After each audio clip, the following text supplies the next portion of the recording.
Everyone, welcome back to our channel Swastha wonders. నా intermediate fasting 100 days ఛాలెంజ్లో ఇది day 51. నేను 16:8 విండో చేస్తున్నా. 16 hours fasting, 8 hours eating window. నా eating window morning 9 to evening 5 o'clock. ఈరోజు morning 9 o'clockకి first అయితే ఒక 5 almondsతో నా ఫాస్ట్ని అయితే బ్రేక్ చేశాను. ఇంకా 9:30కి అంటే ఒక హాఫ్ అన్ అవర్ గ్యాప్ ఇచ్చి ఇడ్లీ అయితే తీసుకున్నాను. నేను వైట్ రైస్తో చేసిన ఇడ్లీ వెయిట్ లాస్ జర్నీలో అయితే తీసుకోవట్లేదు, బట్ ఒక 2 days నుంచి ఇంట్లో అవే ప్రిపేర్ చేయడం వల్ల తీసుకోవాల్సి వస్తుంది. నాకు వేరే బ్రేక్ఫాస్ట్ చేసుకోవాలంటే కొంచెం లేజీగా అనిపించి ఇంకా ఇంట్లో చేసిన బ్రేక్ఫాస్ట్ అయితే తీసుకుంటున్నాను. ఇంకా ఆఫ్టర్నూన్ లంచ్లోకి వచ్చేసి బ్రౌన్ రైస్, పెసరపప్పు, టమాటో కర్రీ, ఇంకా కొంచెం కర్డ్ అయితే తీసుకున్నాను. ఇది నా ఆఫ్టర్నూన్ లంచ్.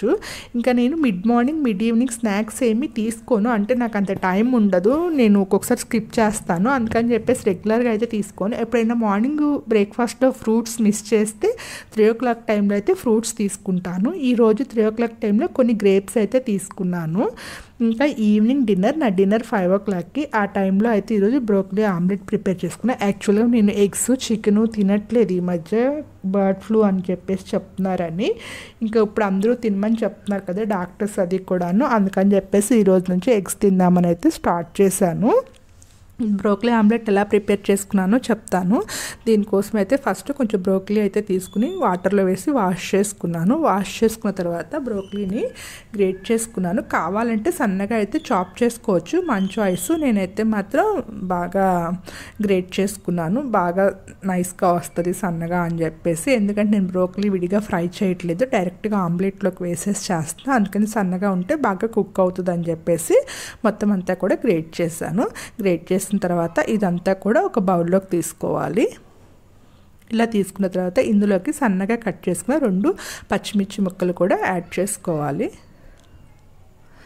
ఇప్పుడు ఇందులోకి సన్నగా కట్ చేసుకున్న ఆనియన్స్ కూడా యాడ్ చేసుకోవాలి. కావాలి అంటే మనం కొంచెం క్యారెట్ తురుము కూడా యాడ్ చేసుకోవచ్చు, బట్ నేనైతే యాడ్ చేసుకోలేదు. ఇప్పుడు ఇంకా దీనిలోకి టేస్ట్కి సరిపడినంత సాల్టు, ఇంకా కొంచెం పసుపు కొంచెం ఎక్కువగానే వేసుకుంటున్నాను ఈ మధ్య అన్ని రెసిపీస్లోకి, హెల్త్కి మంచిదని చెప్పేసి. ఇంకా రెడ్ చిల్లీ పౌడర్ కూడా యాడ్ చేసుకోవాలి. కావాలి అంటే కొంచెం మిరియాల పొడి కూడా యాడ్ చేసుకోవచ్చు, బట్ నేనైతే యాడ్ చేసుకోలేదు. ఇంకా కొంచెం జీలకర్ర పొడి కూడా అంటే ఒక 1/2 tablespoon వరకు జీలకర్ర పొడి అయితే యాడ్ చేశాను. ఇంకా ఇదంతా కూడా బాగా మిక్స్ చేసుకోవాలి. మిక్స్ చేసుకున్న తర్వాత ఎగ్స్ వేసుకోవాలి. ఫస్ట్ ఎగ్స్ వేసుకుంటే ఏమవుతుందంటే ఈ మసాలా మిక్స్ అవ్వకుండా అక్కడక్కడ ఉండలు కట్టేస్తుంది, మొత్తం అంతా మిక్స్ కాదు. అందుకని చెప్పేసి ఈ మసాలా అంతా కూడా ఫస్ట్ మిక్స్ చేసుకుని తర్వాత అయితే ఎగ్స్ దీనిలోకి యాడ్ చేసుకోవాలి.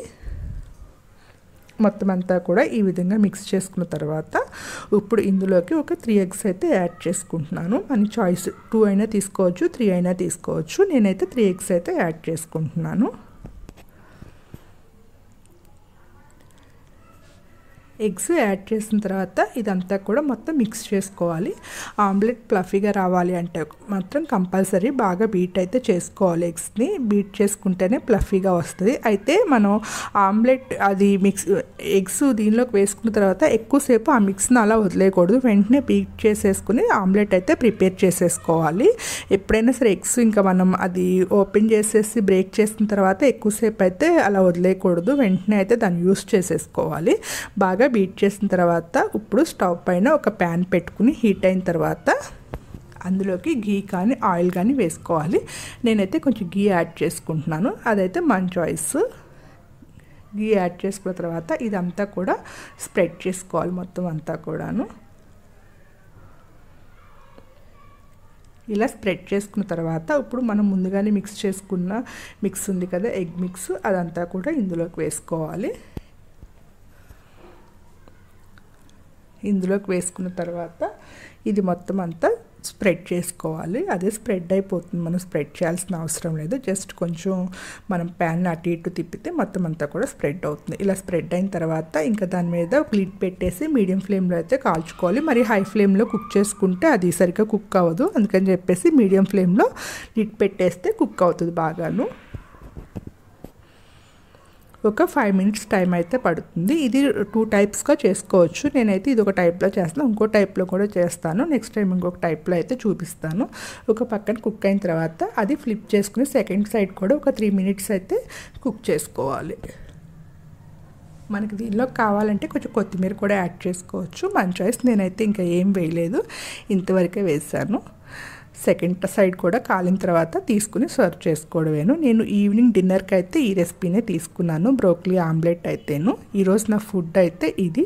Thank you for all. Please like, share and subscribe to my channel.